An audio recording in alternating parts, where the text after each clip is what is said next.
Hello. Good morning, everyone. Good afternoon and good evening for those joining us from all around the world. This is the fourth episode of Interviews, the webinar series of the International League of People's Struggles, coming every week now, ever since the COVID pandemic hit. My name is Bernadette Ellerin, and I am the Vice Chairperson for North America for the ILPS. The ILPS is an anti-imperialist and democratic global formation with over 400 members in over 50 countries and 6 global regions, 6 continents. And today's episode will be focusing on the situation in the United States, the COVID pandemic, and the people's response. And I'm very proud to be moderating this episode along with 4 speakers, 4 very prominent speakers who will be discussing the different aspects of the struggles of the working class here in the United States and how they have been responding to the impacts of the COVID pandemic. I'm going to start with some basic information about the economic situation in the U.S.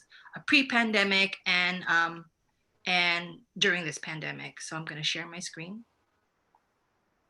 May I mention, Berna, this is Malcolm assisting with the technical elements that for people who are joining us, there's an interpretation button at the bottom of their screen or when they touch their screen so they can choose the language. There is interpretation in French and Spanish today, and you can choose the language you would like to listen to the event in via the interpretation button. C'est juste pour mentionner qu'il y a il y a de l'interprétation vers le français et l'espagnol aujourd'hui. Vous pouvez choisir la langue de votre choix avec le choix interprétation en bas de l'écran. Okay, so that's it. Back to you, Berna. Sorry for the interruption. No, it's fine. Thank you, Malcolm, for all of those, all that information. I'm going to share my screen right now. Hold on. Okay.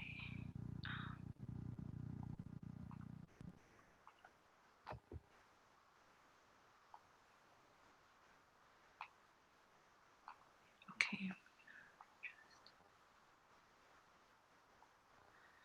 So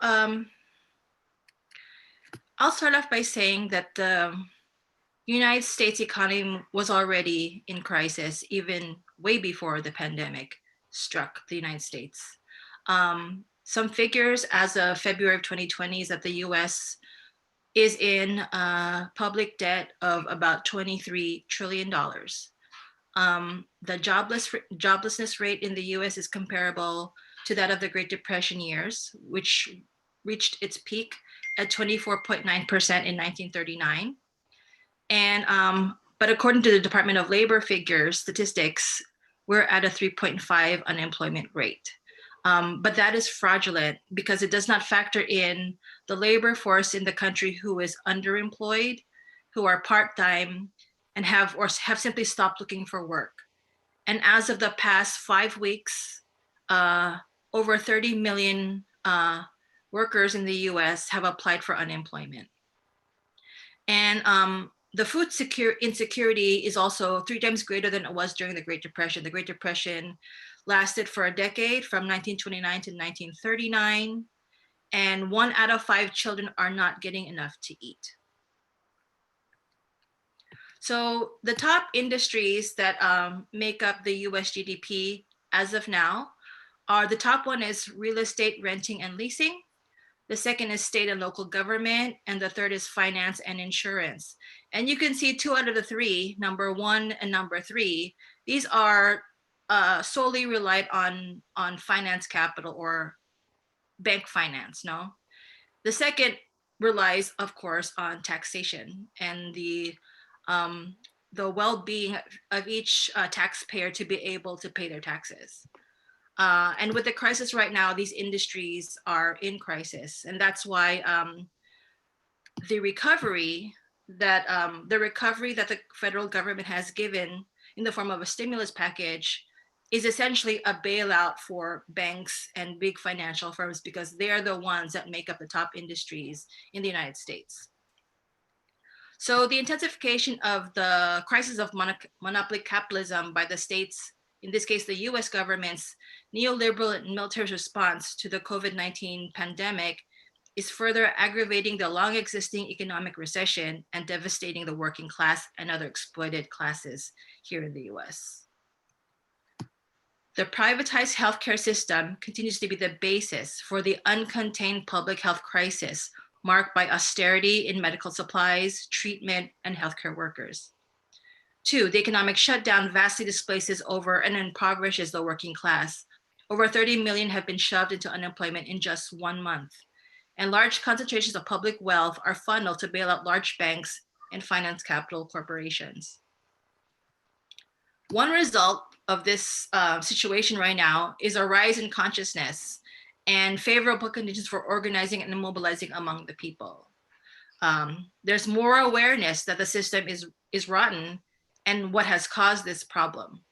And there is a spike in worker struggles and strikes, actions by incarcerated peoples, large creative May Day actions, even in lockdown conditions. So this year's May Day, there were creative and online actions that respected social distancing policies as well as online actions. And there have been workers across the US who have been rising up and going on strike, including many what we call quote unquote essential workers in retail and food services such as Amazon. These are big corporations, Amazon, Whole Foods, Target, and Trader Joe's, for those who are familiar with these corporations. The workers in these businesses have been going on strike, have been rising up and protesting the system because they're being made to go to work because they are being deemed essential and being put in greater risk. So this is just my little introduction, and I'm gonna turn it to our first speaker, Miss Christine Lewis. Christine Lewis comes is coming to us from New York, which is the epicenter, what we call the epicenter of the epicenter of the COVID pandemic here in the US. Here in the US, we have 1.2 million cases of COVID, and 320,000 of those cases are in New York. And in the entire US, we have about 62,000 deaths, and 20,000 of those deaths in the entire country are in New York. And in New York City alone, there's already been, where Christine and I are based, there's already been 180,000 cases of COVID here in our city. So I'm gonna start with Christine Lewis. Christine Lewis is a leader, secretary and cultural outreach coordinator with the Domestic Workers United, an organization of Caribbean, African, and Latina women workers in New York. A multidisciplinary performing artist, Christine has contributed to domestic workers' rights movement for many years by encouraging culture and arts as a stronghold in her work for social justice. She organizes domestic workers on the grassroots level, encouraging her peers to bring their voice to the continuous fight for justice. And Christine is going to talk to us about her work with Domestic Workers United and the impact of the pandemic and the crisis on domestic workers here in the US. Christine, you have the floor. Thank you, Berna. Thank you, International League of People's Struggle. Thanks for inviting me to be a part of this forum and this conversation. Septima Clark and Ella Baker said that literacy is liberation. And I would start with a poem that I'd written that's called The Price of Migration is Equal to Slave Labor. And it's a certain style of poem that's called a pantun. Cotton picking days ain't over.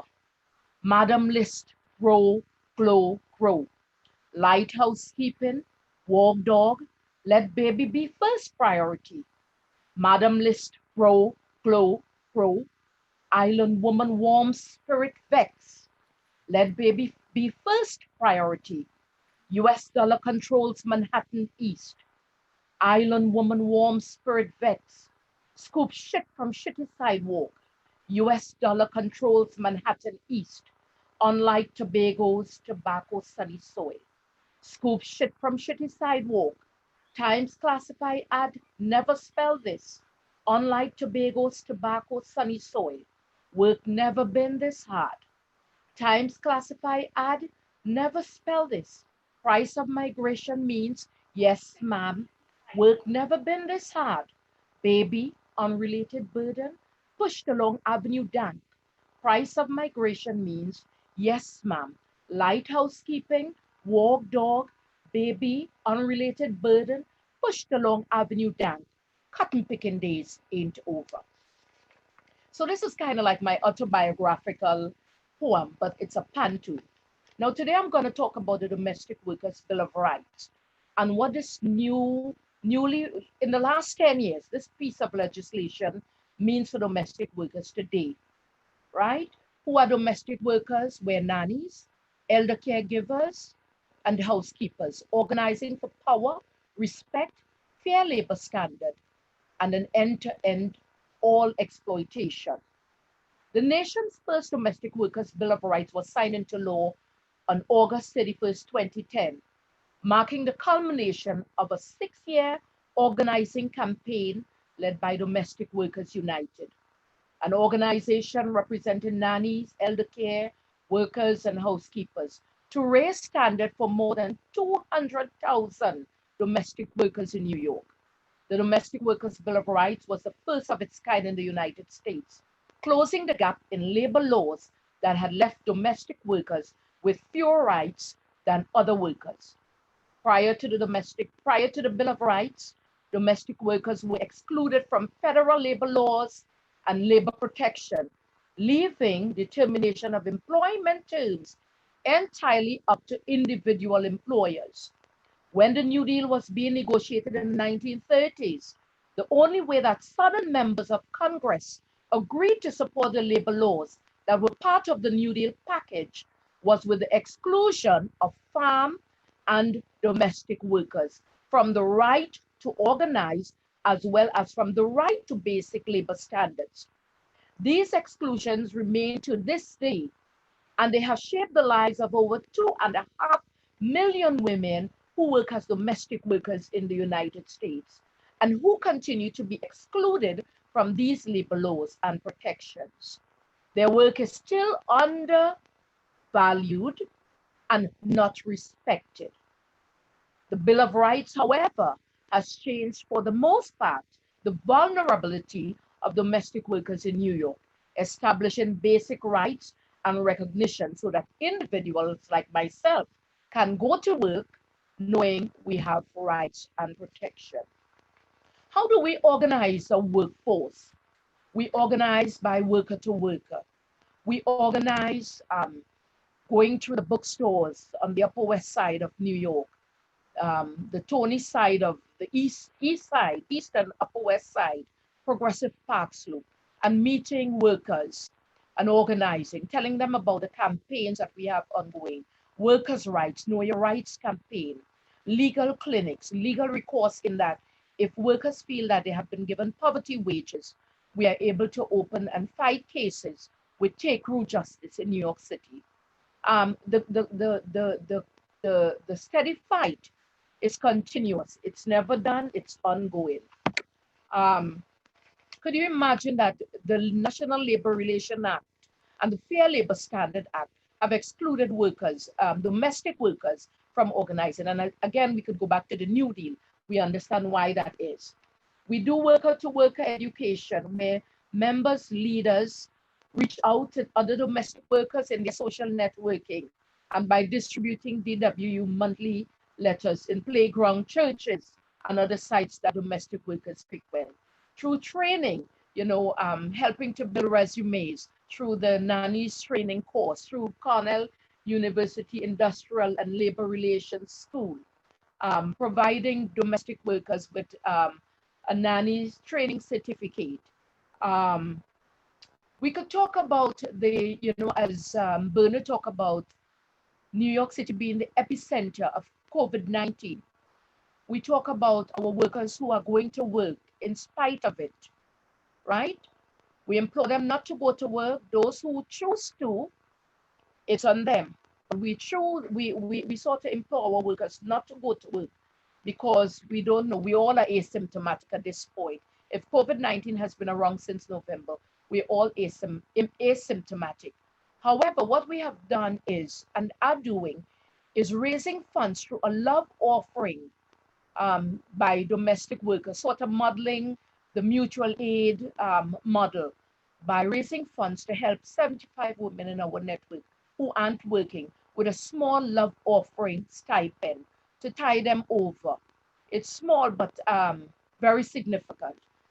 We continue to organize in spite of, and by the way, we formed the National Domestic Workers Alliance in Atlanta, Georgia in 2007. We are proud co-founders of the National Domestic Workers Alliance. By the way, we are working independently of the National Domestic Workers Alliance. We forge alliances with the Jews for Racial and Economic Justice, who are looking to their employers, let's say in Parksville, to establish conversations of what a decent living wage will look like for our workers in our network, what that would look like, the conversation across the board with something that's decent. State Senator Eric Adams was the first to say, borough president, that is, I want my district to be a domestic worker justice zone. And in conversation with other city or state representative, is committed to identifying ways through budgeting and endorsement funding to implement zones in neighborhoods such as Park Slope and Upper West Side. DW is continuing to also explore some potential healthcare options for its membership, some through states subsidized that would come through the federal healthcare reform, and another as a more community-based cooperative model in places like Park Slope. That would mean a critical mass of employers pay into a cooperative healthcare fund housed in DWU, covering workers who voluntarily want to associate with the plan. DWU is looking at this as a huge base building opportunity to get workers to commit to this movement, offering workers a perk that wouldn't ordinarily be able to get from the job site. So there's a lot of work to do. We don't have all the answers. But the idea is to organize our workforce against what we have and what we don't have. Our workforce is primarily immigrant women of color, women and immigrant women of color. As Berna said before, Latino women, Caribbean women, and African women. And we are here to do the work, doing the work steadfastly from the ground up. Thank you. Thank you, Christine, for that wonderful sharing. Just to reiterate what Christine said about the exclusion of domestic work and agricultural work from the labor laws here, it's because these lines of work were historically held by slaves, by chattel slaves from Africa. So up until now, these lines of work are not considered formal work, no, and therefore they're not recognized by the legal system here in the US for labor regulations. Okay. That's right. Our next speaker is coming to us from Dallas, Texas. His name is Napoleon or Nap Pempeña. Nap Pempeña is the Secretary General of Migrante U.S.A., an alliance of Filipino worker organizations in the U.S. fighting for the rights and welfare of Filipinos in the U.S. and for genuine democracy and freedom in the Philippines. Nap started organizing as a student leader in the Philippines, and upon migration to the U.S., Nap continued organizing first among Filipino youth and students, and then among Filipino workers. He was elected the founding Secretary General of Migrante USA in 2018. And Nap is joining us today to talk about a rather an invisible issue here of workers, the J1 workers here in the United States and the impacts of the COVID pandemic on their situation. Nap, you have the floor. Thank you, Berna. And thank you, ILPS, for inviting Migrante USA to speak. And thank you, Christine, for that sharing. Christine was talking about slavery, and in the next 10 minutes, I will talk about labor trafficking, which is also considered modern day slavery, right? So specifically through the lens of J1 trafficking, an active campaign that we have against J1 trafficking here in the US right now. Human trafficking, for most of us, might conjure specific images of people shackled and isolated in dark places. But right now, human trafficking is much more than that. It is invisible, even though it's very prevalent. We could be walking amongst, with victims of labor trafficking. The people that serve us food, the people that work in hotels where we stay in, domestic helpers and others. So the very basic definition of trafficking is that it's the use of force, fraud, or coercion for commercial sex or labor purposes to amass profits. But really, it's more than that. It's more than the act. It's right now, it is a system that is managed and organized across borders through the collusion of governments and private entities.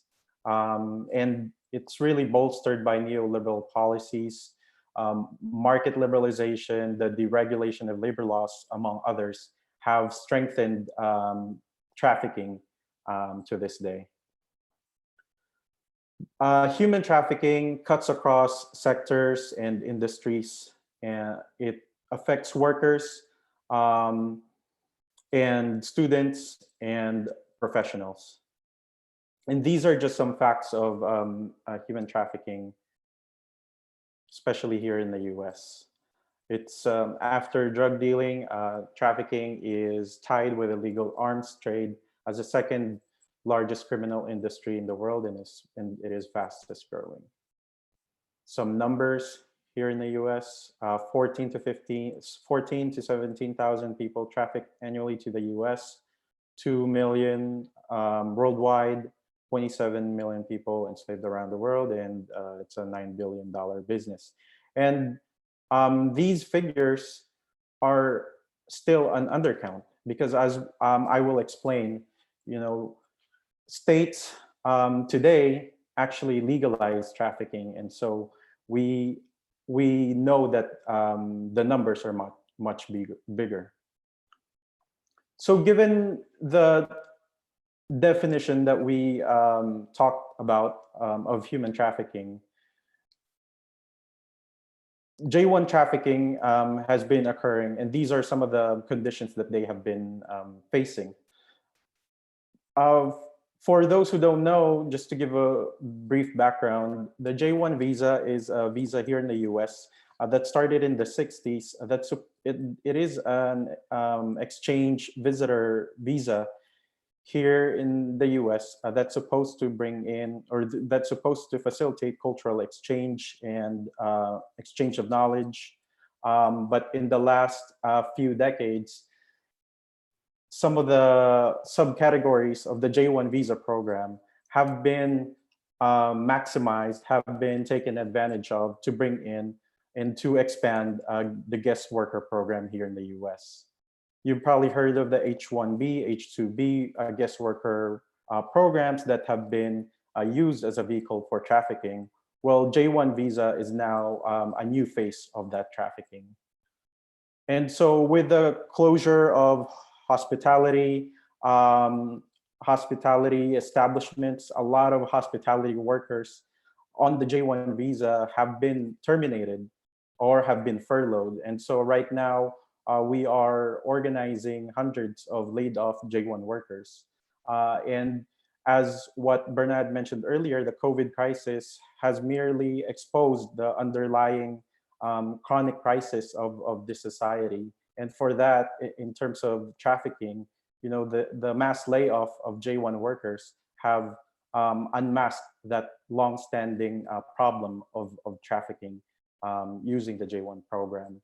And so a lot of the J1 workers experience fraudulent training and internship plans They paid, at least among Filipinos, they've paid somewhere from $3,000 to $10,000 to be able to get here, having been promised to receive professional training and cultural exchange, but not getting any of that.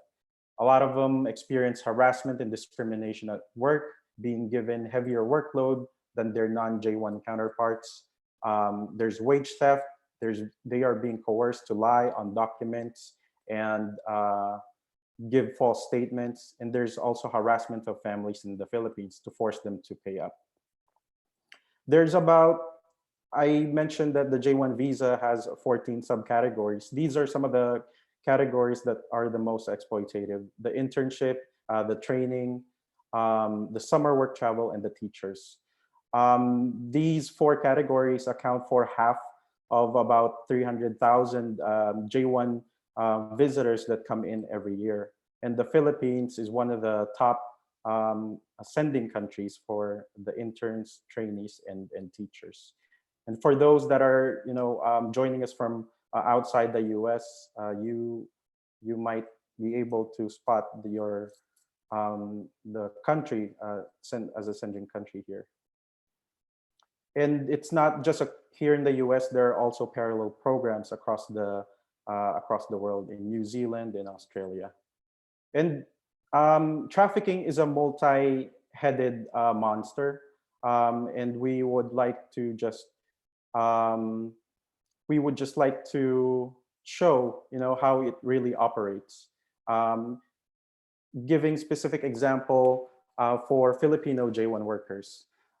So the next few slides, I'll show some of the players in this whole trafficking scheme. In the Philippines, there's schools that funnel students and graduates to recruitment agencies. Their deans, boards of trustees, administrators create the policies and curriculum, and they negotiate and get kickbacks, from recruitment agencies and the government. Again, the recruitment agencies, they charge exorbitant fees from the students and their families. And they even funnel the students to acquire loans from loan sharks. They collude with officials and are responsible for other illegal recruitment practices. And in the Philippines, here are some of the biggest players in the trafficking of J1 workers. As part of the neoliberal scheme, the government also plays a huge role in allowing for the operation of these criminals, and lawmakers that are easily being bribed to continue the laws and prevent any reform from happening. In the United States, these are some of the visa sponsors, biggest visa sponsors that charge fees from the students, broker labor for host companies, and are supposed to be responsible for ensuring the rights and welfare of the so-called interns, but they failed to do so. And there are host companies that employ guest workers, and by employing guest workers, they save money from paying the proper wages, benefits, and recruitment fees that previously on previous guest worker programs were shouldered by host companies and are now being passed on to the students and workers. They also participate together with the visa sponsors in lobbying against reforms to improve conditions of guest workers. And then, of course, there's the US government, the State Department that oversees the J1 visa program that now effectively has yielded, the power, the responsibility of management and oversight to the visa sponsors. And so there's not enough checks and balances. Of the 300 exchange visitors that come to the US every year, there's only 13 offices of the State Department dedicated to ensure the rights and welfare of the J1 visa holders. And so there's really a lack of protection and oversight. And part of that is because there's not a lot of incentive for the state to do so. Lawmakers yield to big interests of big businesses. They are also bribed by host companies, to block any kind of reforms. And so for the Philippines, it's in the Philippine side, it's also because of the 4 decades of neoliberal export program that has produced millions of migrant workers to this day. From a very lean bureaucracy in the 1970s during the time of Marcos, it has now evolved to a monster, bureaucracy with departments, and now even the education department is involved in it.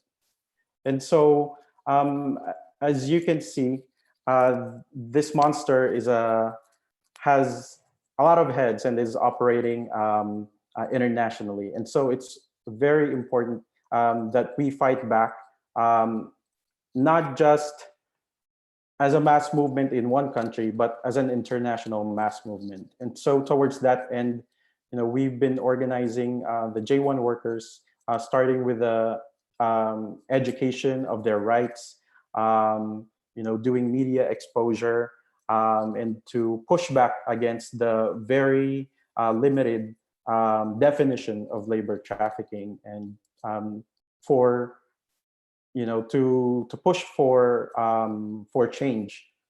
And it's important to note that trafficking is a part of the neoliberal agenda, where the states play a huge role in legalizing trafficking. And so with that, then the truth is the U.S. state and the Philippine state are some of the largest traffickers in the world. And so, and it'll take a mass movement that is multinational, that crosses borders, and a movement that doesn't just address human trafficking, but addresses imperialism, which has given birth to this scale and nature of human trafficking. Yeah, that's it. Thank you.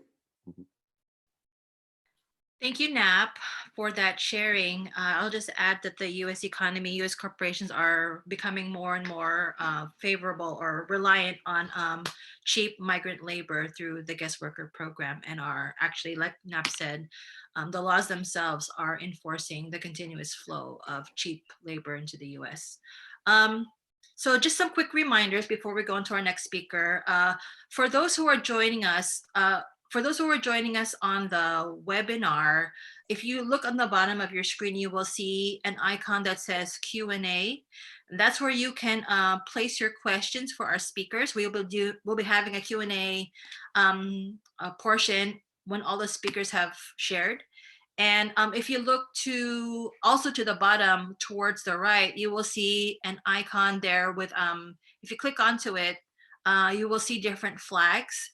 We are very fortunate to have interpretation in Spanish and French available, because we are an international league, a global formation, and we have members all over the world who are joining us today. We are also broadcasting live on the ILPS official channel on YouTube and also on Facebook. So I'm very excited to introduce our next speaker. Maru Mora Villalpando is a community organizer and undocumented immigrant mother. Born and raised in Mexico City, Maru was involved in protests and marches from a young age, supporting work stoppages and strikes. In the US, she spent many years focusing on racial justice and immigrant rights. Maru is the co-founder of La Resistencia, formerly known as the Northwest Detention Center Resistance, organizing alongside people detained at the Northwest Detention Center for the past 6 years. This is in Seattle, Washington.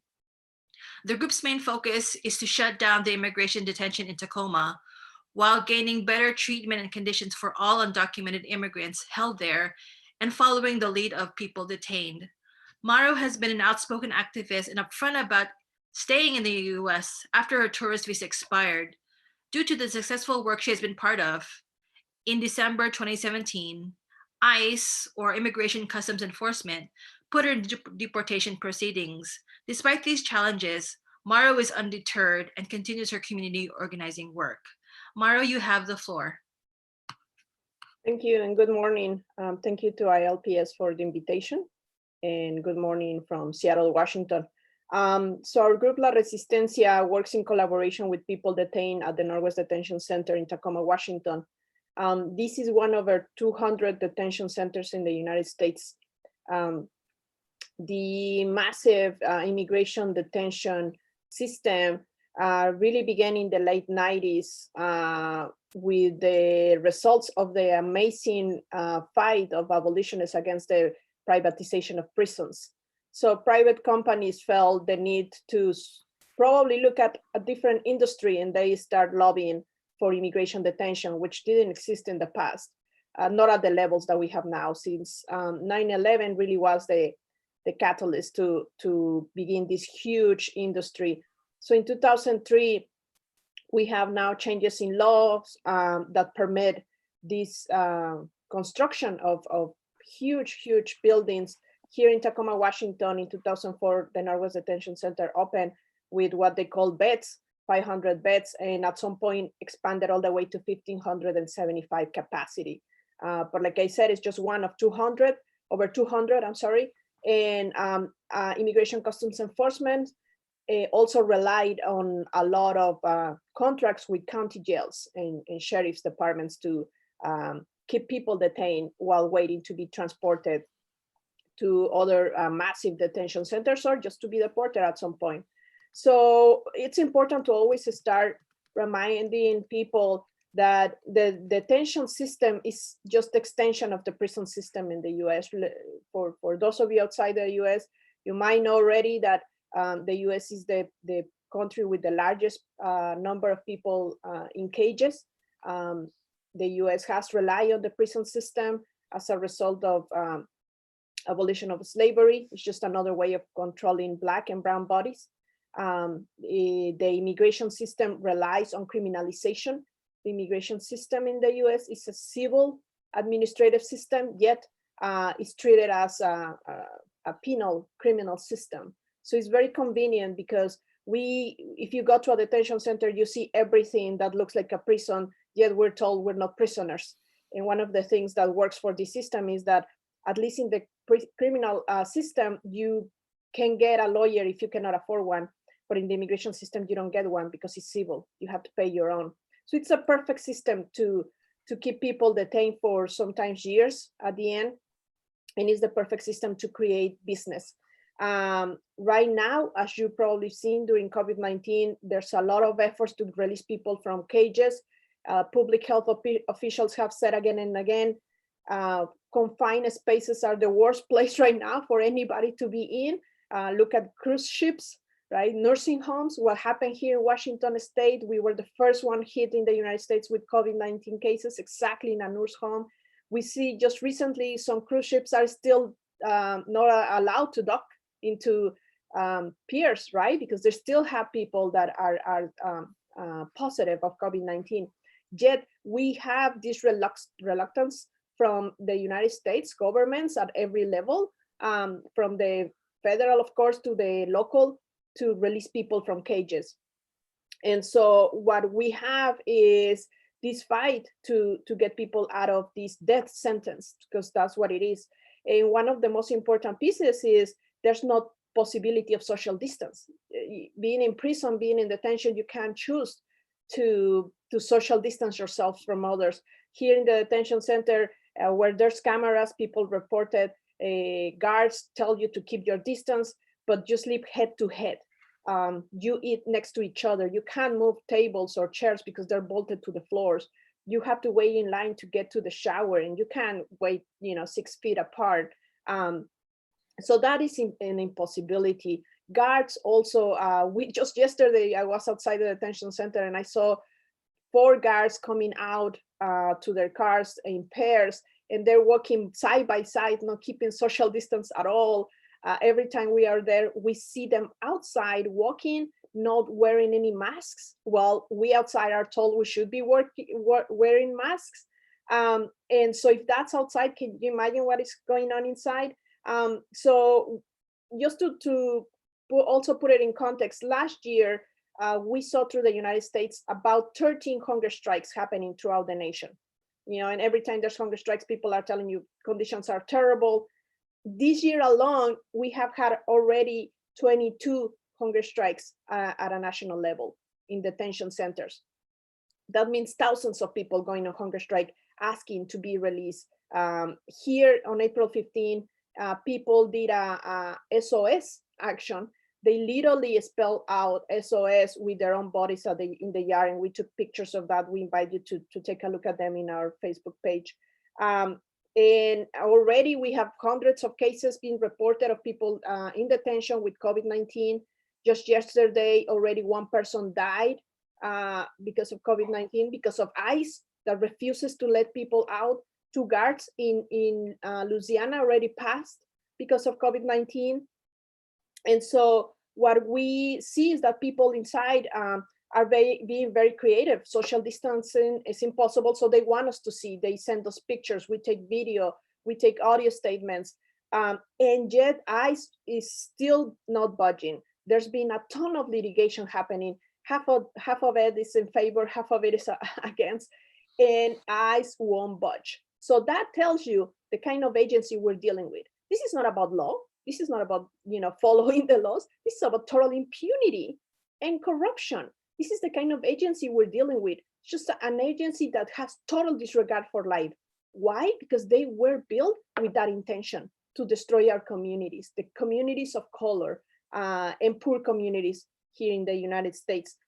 While in the United States, we have seen just very few releases, just about 600 out of a population of 31,000 detained.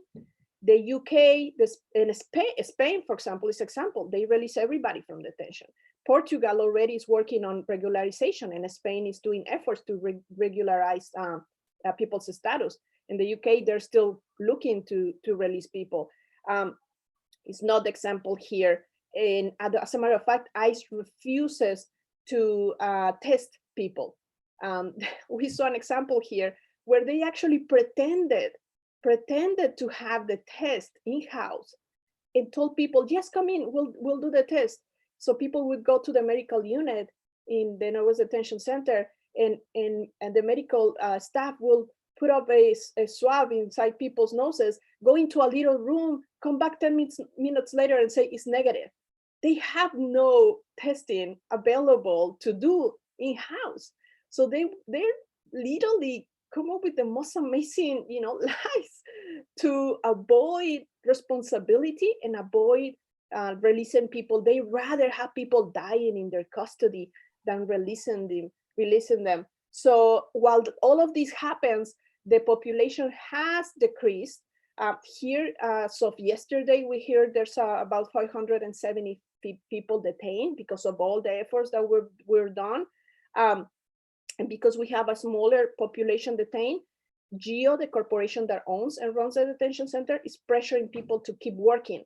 So you can work inside the detention center. Forget about being outside, being detained because we don't have permission to work. While you go into detention, you work and nobody asks you for papers in there, and you get paid $1 a day. And so what we've noticing is that GEO is really literally pressuring people to do more jobs because there's less people, and they're trying to comply with the ICE and guidelines of COVID-19, and they're asking people to clean now doorknobs for $1 a day throughout the day. So again, we ask you to join our efforts. We have a hashtag #FreedomAll. Next week, we're going to start a national week of action that actually is going to go from May 14 all the way to July.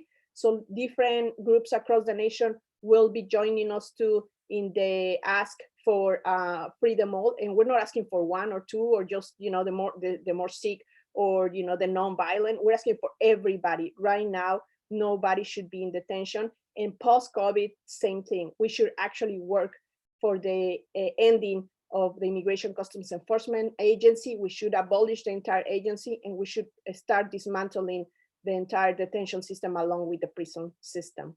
Thank you. Thank you, Maru, for that great presentation about the struggles of the incarcerated peoples here in the US. I will just humbly add that here in New York City, prisoners at Rikers Island are being paid very, very meager wages to dig the mass graves for the COVID casualties, so that they're out of the way. And many of these casualties, they're not given proper ceremonial goodbyes. So instead, they're just being the prisoners are being sent to another island to dig mass graves, and the containers from the hospitals are just dumping the bodies into these mass graves. Our final speaker. Oh, just a quick reminder for those of us who are joining us on YouTube on the ILPS official channel, you can share questions or field questions to our speakers by using the comments portion of the YouTube. So you can see in the comments section, you can add your questions there for our speakers, and someone will share the questions with me here in the Zoom. Our final speaker, and I'm very happy to introduce him, is Tom Burke, who is joining us this morning from Grand Rapids, Michigan. Tom Burke is the organization secretary for the Freedom Road Socialist Organization and a former executive board member of Local 73 SEIU, or the Service Employees International Union, a 27,000 member public sector union in Chicago. Tom currently works as a stagehand in Michigan. Tom, you have the floor. Thank you. I'm very proud to be a member of the ILPS with my organization. And as everyone on this call probably understands, our view is that the US is an empire in decline. And this coronavirus and the economic crisis has shown the weaknesses of capitalism in the US and around the world, actually. And in one sense, we welcome crisis because it's an opportunity to be more bold and to organize workers and oppress people to take power and change society and shape it the way we want to see it. So it's a pro-people society instead of a society based on making profits for the few. So who's dying in this crisis? Well, it's mostly older workers. In the United States, African Americans are dying at a very high rate, more than double what their population is in the country. Native Americans also are dying at a higher rate than other people. And a growing number of immigrants and war veterans are also starting to die.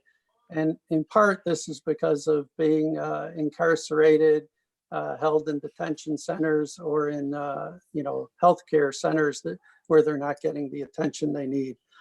So as people said, this is the biggest economic crisis in the US since the Great Depression. And the unemployment numbers are about the same right now as they were back then. And before this happened with the coronavirus, we saw that there was weaknesses in the US economy. We saw the manufacturing sector numbers were down, and we were predicting for a long time that there would be a big crisis. So here it is upon us. The other thing to take note of is the previous 2 years prior to this, the labor struggles in the US had actually risen, had gone up quite sharply, starting with the Chicago Teachers Union a few years back. And the Chicago Teachers Union and my own union, SEIU, went on strike in the fall and won a big victory. It was a strike that prioritized students, families and communities, and then the teachers. And they won big social gains, not just wages sort of demands, but things like social workers and nurses in the schools and art and culture programs in the school. So it was a big victory. The hotel and restaurant workers had strikes in more than 8 cities, Detroit, Boston, most of California, and they won great gains, again, with a largely immigrant workforce. But unions are on the march. The United Auto Workers struck at General Motors, costing GM billions of dollars. A 40-day strike. It was really unexpected because GM's profits were up, but they hadn't shared with the workers. They had a 2-tier system for wages. So newer workers got paid almost half what the older union members got paid. And they also were using temporary categories for 8 years instead of saying after 2 years you had to become full-time. So big issues with the labor movement. Also, unorganized workers have been doing job walk-offs. So like Google, who would have thought Google walked off the job, 20,000 people. Lyft and Uber taxi drivers have had strikes. So there's a lot of motion amongst the working class in the US, and a fighting spirit was beginning to develop. We're trying to make sure that fighting spirit continues into this crisis, because we think it's the only solution, that more struggle is what's going to make gains for society as a whole and for workers in particular. But the ruling class, Wall Street, is coming down hard on us, and they have plans. They gave themselves $1.5 trillion, the Wall Street and the banks, through the Federal Reserve, while workers are getting a little boost in unemployment and a $1,200 check from Donald Trump. There's a big crisis where people are lining up to get food at schools and other community centers because they're not able to get unemployment. In Florida, if you try to apply, it's nearly impossible to work the system. The system was redesigned so it made it difficult to get unemployment. And really, you need a master's degree to figure out the process and get the money sent to you. So in some states, it's really difficult. In other states, like Michigan, it's more possible. But while we're doing this, we see the shock doctrine kind of capitalism, where companies like Amazon are making billions in profits. UPS just reported almost $1 billion in profit for this first quarter. And how do they do it? They do it by treating their workforce poorly, even though they have a union. The problem is the union's leadership is hand in hand with the Wall Street leaders. They don't really want to fight for what's right. They won't fight for masks. They won't fight for sanitizer, and they won't fight for social distancing. So the workers have to do it themselves. They have to make the union their own. And there's been many protests around this. You can read about it in our newspaper, Fight Back News. Other sections of the country, like here in Michigan, there's been these back to work protests by right-wing people. And they're pretty crazy. They fly Confederate flags. They put swastikas of the Nazis on their signs. And the rich in Michigan are funding the Republican Party, the DeVos family in particular, who owns Amway. The brother of Betsy DeVos is Eric Prince of the Blackwater private mercenary company. And what they're doing is they control the Republican legislature to oppose the good policies of the Democratic governor, who says we need social distancing, we need to close down vast sectors of the economy and stay at home to protect each other, and we need to take care with the science and promote science. So they attack her in the legislature. At the same time, they organize these protests outside with armed thugs showing up to demand that we open up the economy, because they really don't care about anyone except themselves and making profits for Wall Street.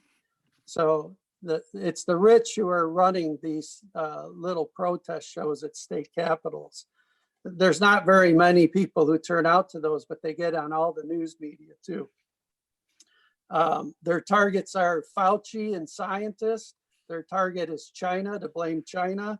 And their target is to blame the workers themselves for not wanting to put their lives in danger.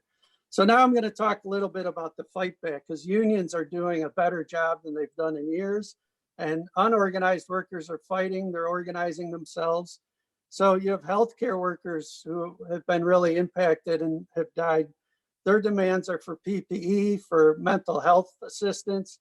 And you can see videos where nurses are facing down these right-wing fanatics in our capitals. Teachers, many teachers are working from home now. They're assisting students who are isolated. Perhaps they've lost family members from COVID-19 and they don't really have any other support than their teachers.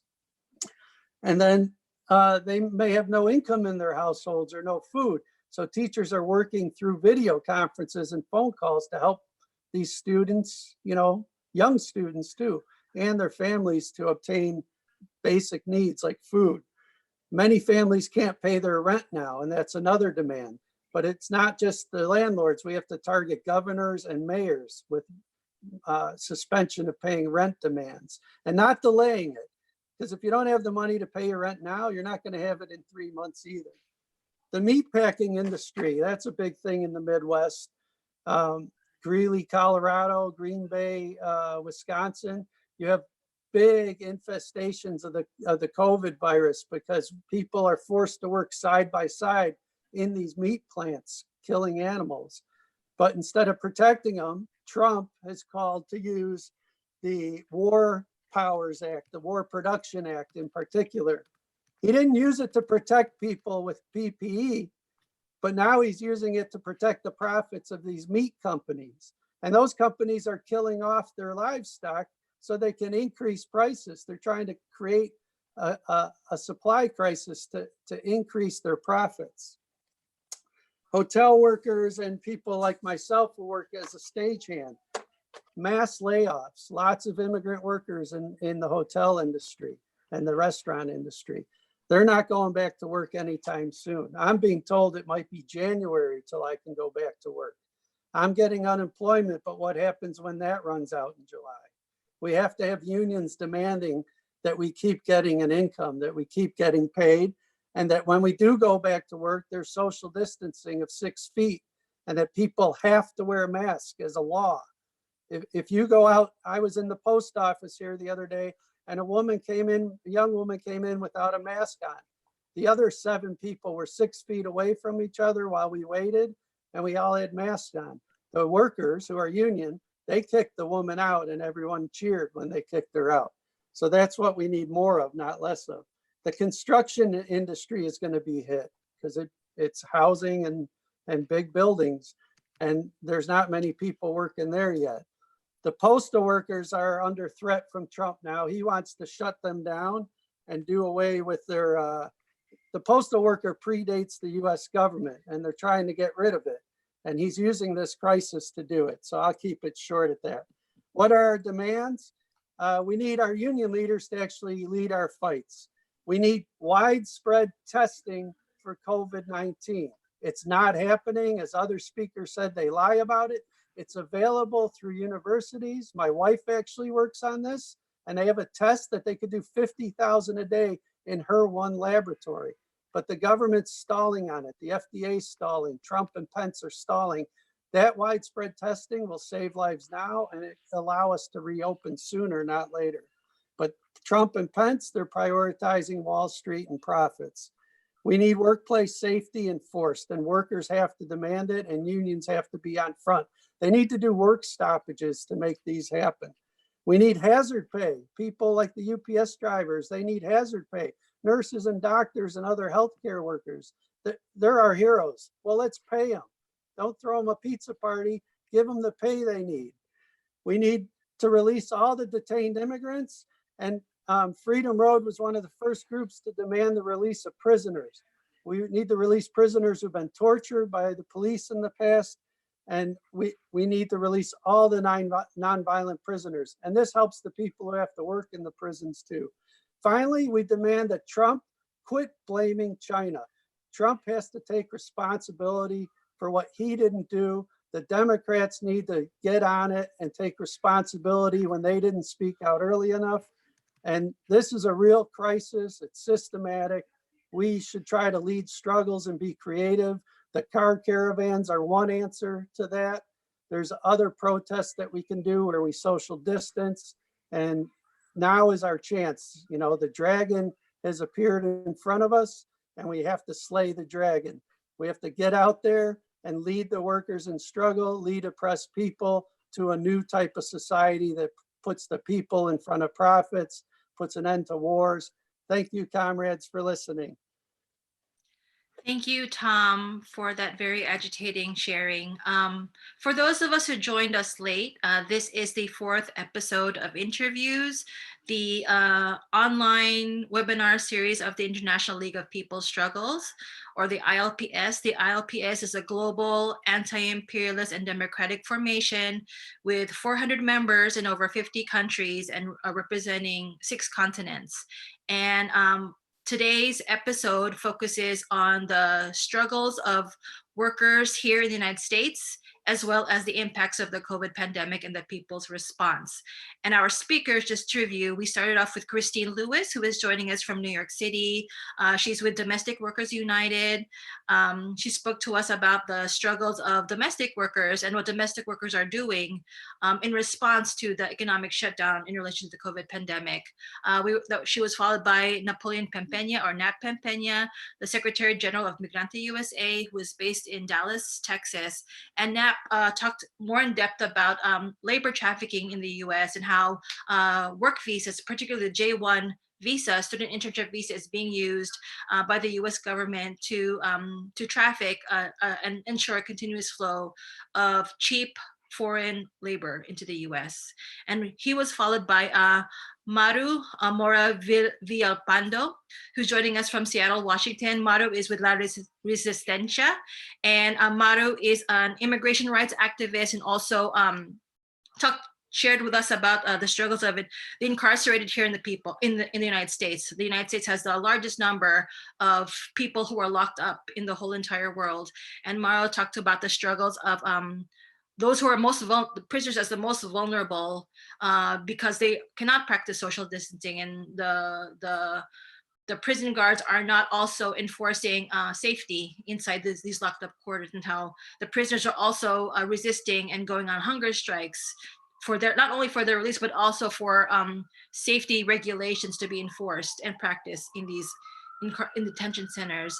And lastly, Tom Burke, who joining us from Grand Rapids, Michigan, who is with a stagehand based in Michigan, and also with Freedom Road Socialist Organization, talked to us about the overall struggles of labor, especially organized labor, what they're doing now with the impacts of workers, and how the crisis intensified by the COVID pandemic, the existing crisis here in the US that's now been intensified by the COVID pandemic, is now laying down bare a more favorable condition for organizing and for workers to rise up and to be to raise their consciousness as well. So for those of us who are joining over YouTube, you can field your questions in the comment section. For those joining us on Zoom, there is an icon on the bottom of your screen that says Q&A. You can share your questions there. We're going to open it up now for questions. And before we open it up, I just want to add to Tom's sharing that on April 15th, the ILPS called for a global day of solidarity for public health and not for private profit. And the 5 demands that the ILPS has been and is continuing to raise is guaranteed income and livelihood, even under quarantine for all, mass testing and treatment for all, no bailouts or for big corporations, and bailouts only for working people, and social protection for the toiling masses, and respect for democratic and human rights, because we know that many world leaders right now, including here in the US, are using the COVID pandemic as a pretext for authoritarian or more fascist measures as well, versus medical solutions. So very happy to see some questions here already. I will moderate this section. Our first question comes from, sorry, I just lost it. Our first question comes from our friend Peter Murphy in Australia, and it's regarding the work visas. Peter says, we have temporary skill shortage visa, or subclass 488 in Australia, along with working holiday visa and international student visas, which contribute to huge wage theft and exploitation, similar to the work visa program here, or the guest worker program here in the US. Can you comment on this? And this is open for everyone, but maybe we can start with Nat. Thank you, Berna. And thank you, Peter, for that comment.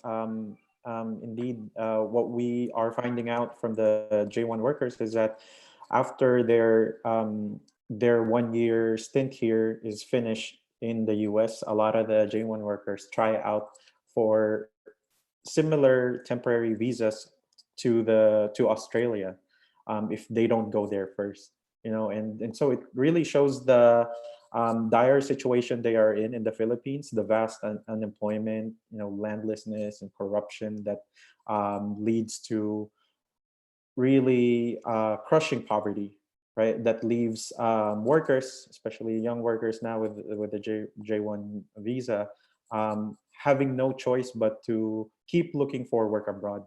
And right now, as people have mentioned, amidst this crisis, it's the migrant workers that are being cut first, right, from businesses, and so that leaves a lot of migrant workers um, unemployed, and being and exposing the state neglect of migrant workers. For example, for the J1 workers right now, because they are technically considered students and interns, they are exempt from Philippine government aid that gives uh, uh, help, for distressed migrants right now amidst the pandemic. So that's one way that the state has been, another way that the state has been abandoning temporary visa workers.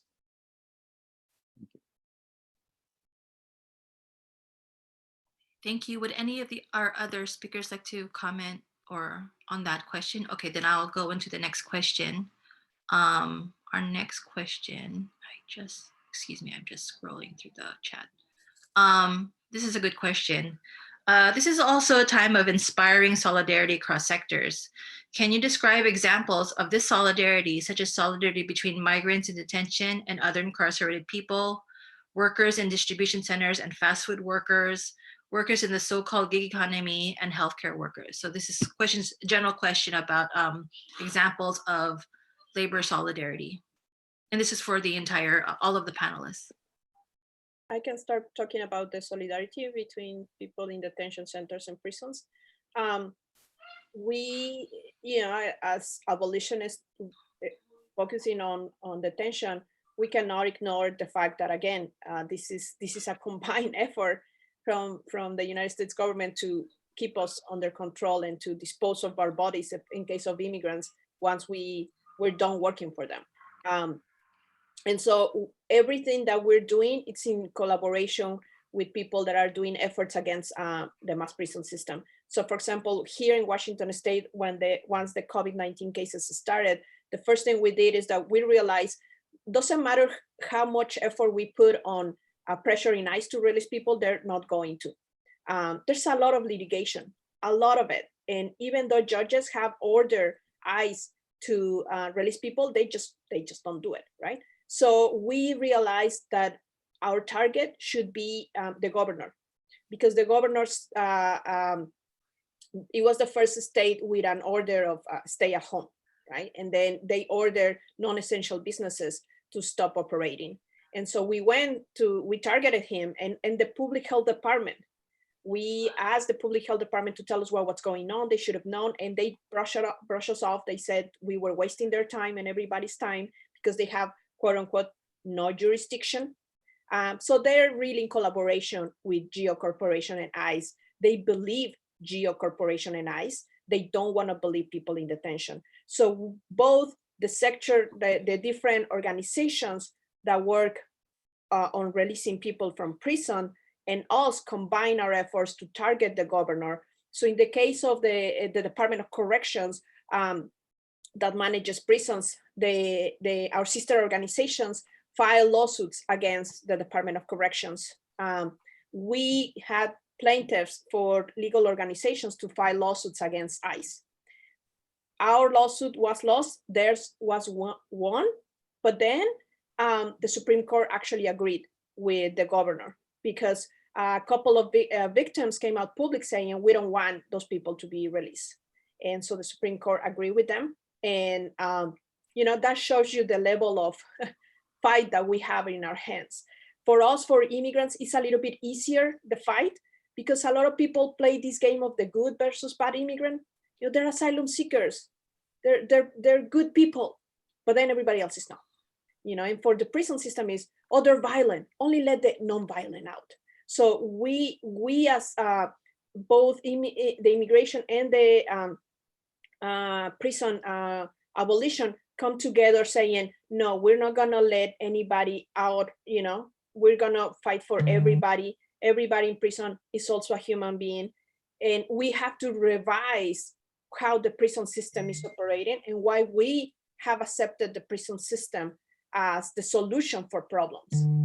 So that's the way we're working together here in Washington State, but we're doing the same at the national level. And so when our weeks of action start on May 14, we're going to be constantly bringing that back into nobody should be in detention, nobody should be in prison. That's why our hashtag is free them all, and we mean all.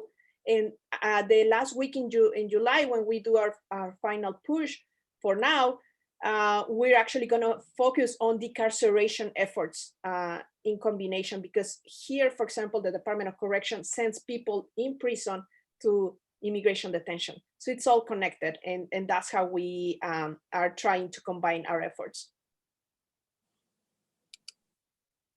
Thank you. Would any of the other speakers like to answer the question about examples of labor solidarity? This is Tom Burke. I would. There's a number of different protests. Many of them center around workplace protests where, on the job union workers simply hand out leaflets, something a lot of people are familiar with, and talk to their fellow workers about health and safety on the job and trying to get hazard pay. And in some cases, this has worked quickly. In other cases, the companies are stubborn and the union leaders need to negotiate instead of just doing, publicity efforts where they act like everything is fine. So from the rank and file, this movement is rising. In some cases, you have like the car caravan protests, which are growing around the country. So in Chicago, there's Cook County Jail. You have 200 people who decorate their cars with slogans and go out and drive, together in a caravan all around the city and around the Cook County Jail, demanding improved conditions for prisoners, release of the nonviolent prisoners. And they also tie this to the workers there who are also getting a high rate of infection. Likewise, in Minneapolis, there's an example where they've targeted ICE with a car caravan protest and specifically putting demands on the government and on the politicians. What's coming is that there's a financial crisis at the government level. And that's why Mitch McConnell, the senator from the Republican Party, is calling for states to declare bankruptcy, because then they don't have to negotiate with unions and they can start seizing the pension funds of workers. And so what we have happening now is going to only intensify, and we're going to have cutbacks and austerity at all levels of government. Some universities will probably not reopen ever again. That's what we're facing. And so there's a need to get our message out and to have a rising level of struggle that makes sense to people. In my neighborhood, I see a lot of houses doing things where they put little hearts all over the windows, or they put up signs thanking the delivery workers and the emergency workers. And this is actually another form of struggle. It's quite pleasant to see because people are decorating their house with their kids in a time of crisis. But it's actually part of the message: keep each other safe and thank the workers, because that's who, it's clear now that that's who makes society run. Let me just say, from a domestic workers united standpoint, is keeping our community in the know with the mayor's office, Department of Consumer Affairs, partnering with mutual aid to give support to workers who are on the ground, who aren't working. So it's a continuous effort with communities across New York City and our communities. Yes. Thank you. We have more questions. Unfortunately, we're running out of time. So if your question was unanswered, I encourage to field them via the Facebook, the ILPS Solidarity Facebook, and we can direct those questions to our speakers and respond and ensure that you get a reply to your question. So I'm going to just do one more question. This is for everyone, but initially to Tom. This is: how is the U.S. left responding to the situation of the COVID health crisis in the U.S.? Have they chosen to be silent yet, or are they with the people, helping, encouraging, and putting forward the people's demands and agenda to the government? And this is for everyone, but this was initially directed to Tom. So I think most people who are active are, most trade union activists, most community activists like the others on this call, people who are organizing in different sectors, whether it's students or immigrants or women's groups. They're all active. They're all doing what we're doing today, talking to each other on video conferences and trying to figure out how to respond. Some of it's as simple as writing letters to senators and placing demands on Trump and Pence. So there's a lot of different ways to respond, but I think we're seeing initially that there is a protest movement. It doesn't get much coverage in the mass, corporate media. If 5 right-wing guys show up with guns at the state capitol, they'll be on the news all day. But if we do a caravan with 200 people in Chicago, good luck seeing it in California, So the bourgeoisie is trying to stifle us. They are going to act in more repressive ways than they have in the past. That's what we can expect. But we have to be determined and we have to act soon. The crisis is upon us. Thank you. Did anyone else want to reply to this question or have any final words before we wrap up? This is Maru. I don't know, when people say the left in the US, I'm kind of, who's the left? I mean, we are, but who else? It's kind of hard to, pinpoint the left in the US. But just with that, I think that COVID-19 has, exposed the systems as they are very oppressive, built intentionally this way.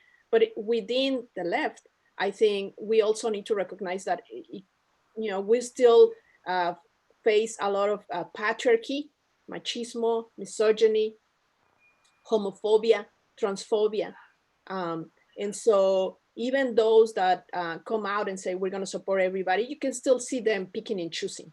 And justice is not just for a few, right? We can't come and say, justice for my group, but not for yours. And we have seen that in some instances, especially in our case here locally with groups that have elders that still have a hard time understanding, what a trans person is. They still don't want to even use, to identify your pronouns, kind of that. And I think for us that's important because as we know clearly who our enemy is, so in our fight, ICE is our enemy, and we tell people in detention all the time, nobody's your enemy inside, only ICE, because ICE made the decision to keep you there, right? But the way the system is set is that inside they're going to create divisions because the worst thing that can happen to ICE is for you to unite. So same thing with us outside. The worst thing that can happen for the powers that be is that we unite.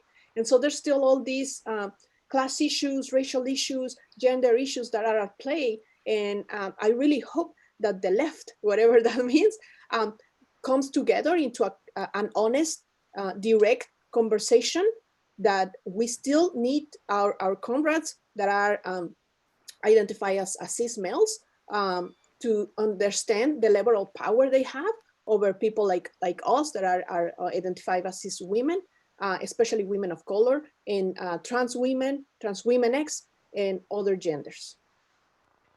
Could I insert this before we leave? I want to leave you all with this. The Women of Domestic Workers United, we ought to be commended for weaving 3 of our era's most important movement into one. The first one is a women's movement striking out at the stigma against household labor as women's labor, and therefore not really labor at all. The second one is a women's movement defying notions about what kind of workers can and should be organized. Third one is an immigrant movement melding the struggles for rights here and with the struggles of rights abroad. Thank you.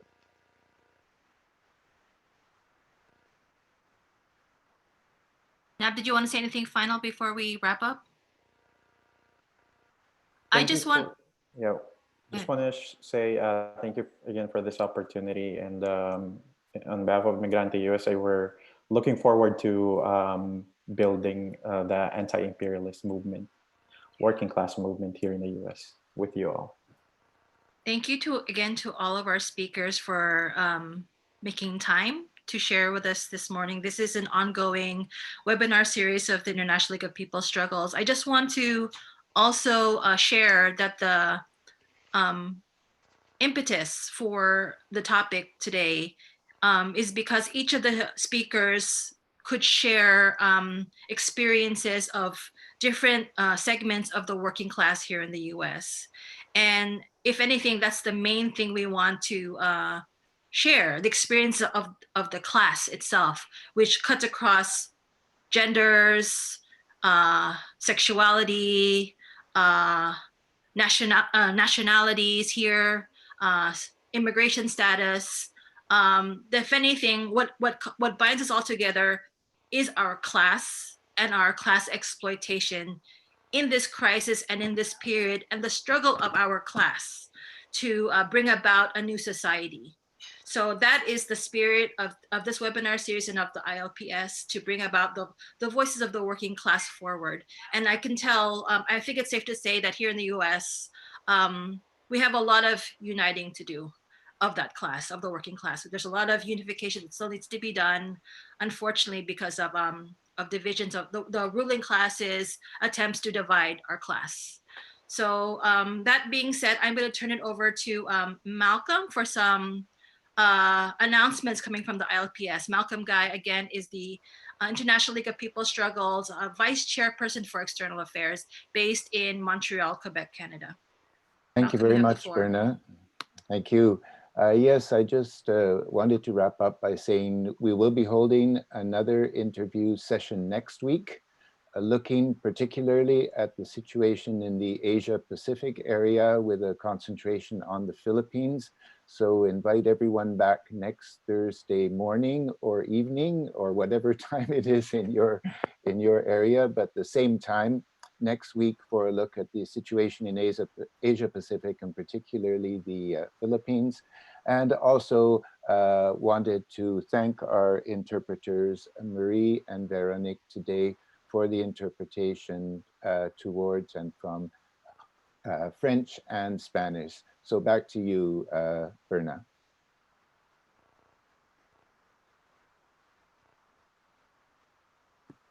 I think we are finishing a little bit early for this episode, which is not a bad thing. We're so disciplined with our time.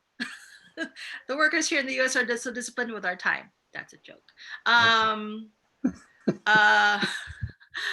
I have nothing else to say. I think I want to thank all of our speakers. And for those who want to learn more about the ILPS, you can go online to our website, ilps.info. It has many of our statements, our organizational structure, which is composed of, I believe it's 17 commissions on different issues and that people are struggling over all over the world.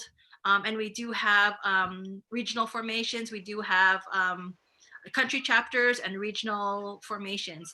Here in the US, in North America, we have 2 country chapters, ILPS US and ILPS Canada. We do have country chapters in other parts of the world. We do have a global, we do have an ILPS Latin America regional formation, as well as country formations within Latin America.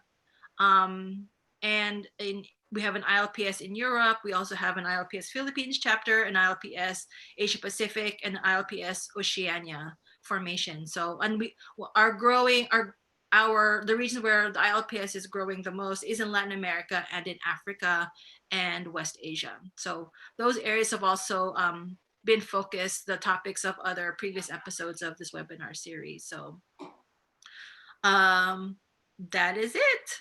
Thank you everyone for joining us. And again, please visit us online at ilps.info, visit us on Facebook, and visit us on YouTube, ILPS official channel, where this episode and other previous episodes are also recorded and streaming.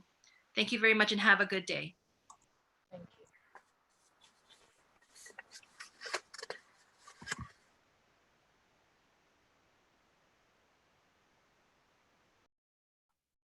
Are we off? Are we off the air?